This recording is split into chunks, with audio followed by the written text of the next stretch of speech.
20, 30 years ago, last year's Rams team probably is a legit Super Bowl threat. May even go to the Super Bowl, might even win it. Because when you have the type of defense that they did last year, like that used to be enough. The old saying of defense wins championships. Well, that used to be true. And obviously you don't want to be total scrubs or a shit show on the defensive side of the ball. But defense absolutely does not win championships anymore. It is not the most important thing. And if you really go out of your way to intentionally build up your defense first, you're doing it all wrong.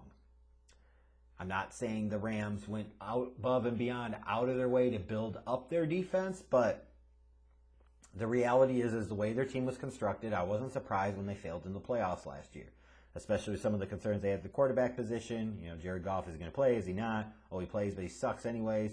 Like, if you look at that, you say for this team, okay, once they faced a team with a real quarterback like Green Bay, they were in trouble. And they were. They absolutely were. And that's why the best defense in the league last year didn't even make it to the NFC Championship game, let alone the Super Bowl, let alone win a Super Bowl title.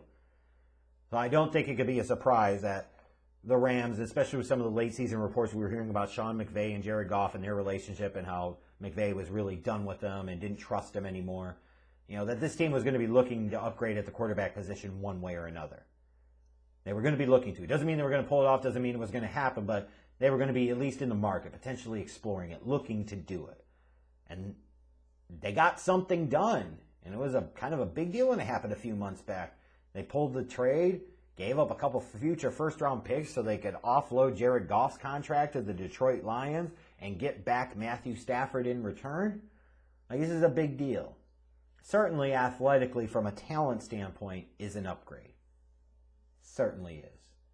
Matthew Stafford has more of those big-time physical tools elements that you feel like in a good, successful situation, he can make big-time things happen and take you to another level that Jared Goff physically just simply wasn't going to be able to do.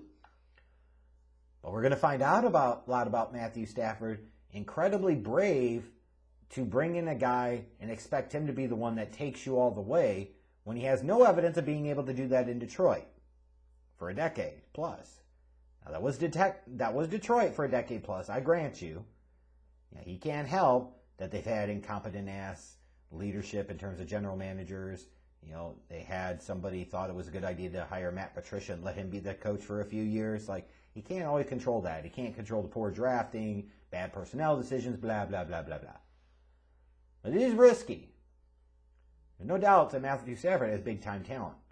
But myself and many others have called him, among other things, Stat Padford over the years because you wonder sometimes the situations that he's in leads him to be able to put up those big numbers that kind of inflate the resume a little bit more than what the reality actually reflects. Well, we're going to find out about him this year because the Rams are going to need him. You don't make this deal for him to put up Jared Goff type of numbers and be a Jared Goff type of performer. You bring in Matthew Stafford because you're not just trying to win the division, you're trying to go to the Super Bowl and you're trying to win it. As a consequence, for this team that has some big-name marquee talent, specifically when you look at Aaron Donald and Jalen Ramsey on the defensive side, now you bring in a Matthew Stafford, which commands a big contract in and of itself. You're going to have to let some guys go. You're going to have to retool your roster. They let guys like Ebukam and Johnson go, Troy Hill, Morgan Fox, Gerald Everett, Josh Reynolds. So, going to be part of a reality for this team. And what's concerning maybe a little bit if you're a Rams fan is they've went so many years. The last first-round pick this team has actually spent on their own roster was Jared Goff back in 2016. And they won't have another first-round pick for a couple of more years. So, it makes it a lot harder to acquire big-name, impact, difference-making type of talent.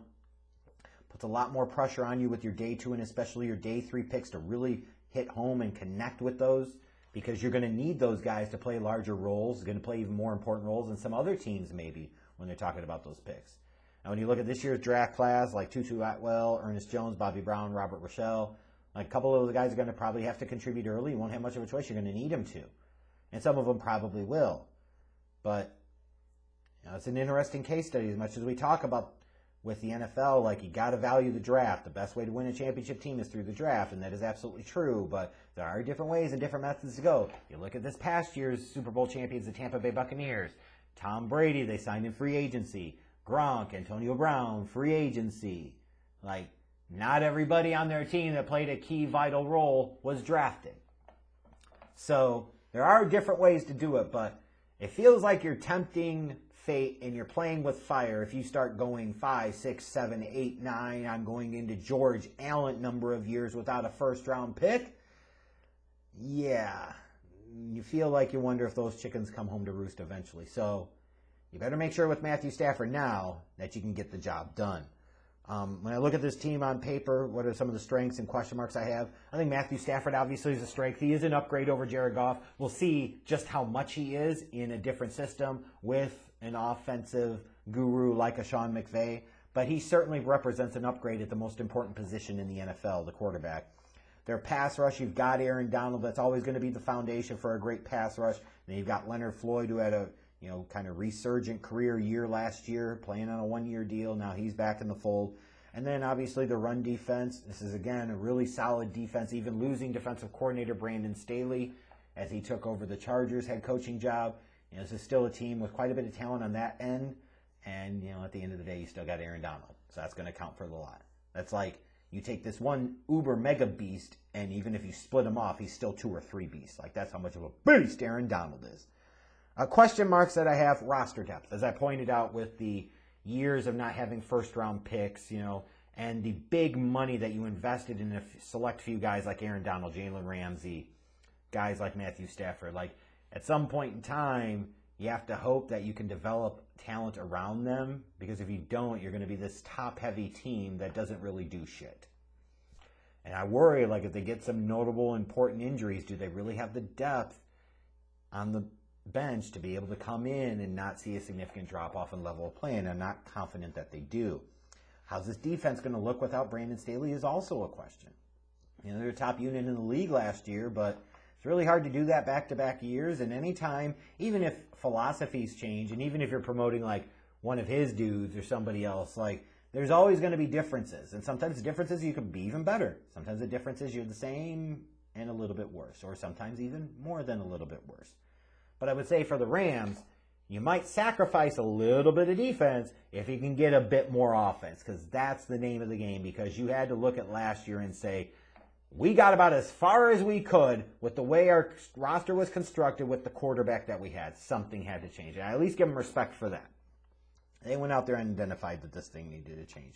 In terms of some of the Rams, like big marquee matchups, early on in the year, I think they've got some tests here that they're going to have to get through. You got to go to Indianapolis in week 2. Then in weeks 3 and 4, you're hosting the Buccaneers. Who knows? That game could have some type of major NFC playoff seeding implications, potentially be a determining factor, tiebreaker for home field advantage throughout the playoffs. You host Arizona in week 4, then you got to go to Seattle in week 5. There's some big matchups there, a couple of divisional games as well early in the year. And then you look at week 12, you got to go to Green Bay, the team that bounced you from the playoffs last year.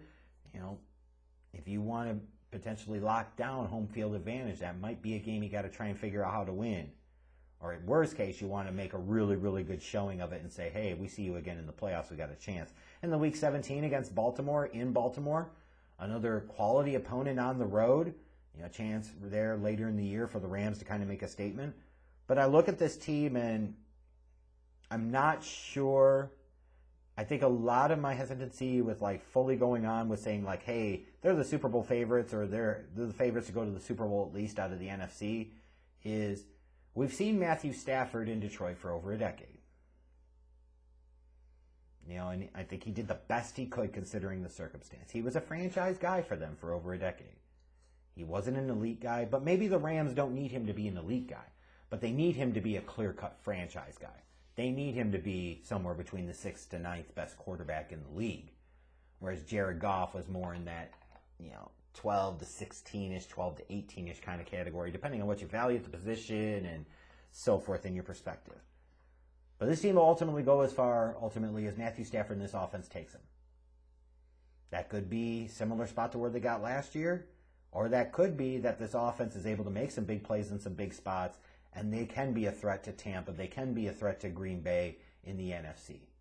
Like if I look at it right now, it's those three teams, isn't it? Like it's clearly those three teams are kind of like the ones you're looking at. Those are the ones that you feel like the Super Bowl is ultimately going to roll through one of those teams on the NFC side.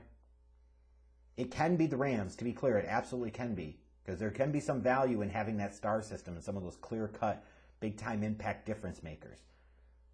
But again, it all comes down to Stafford.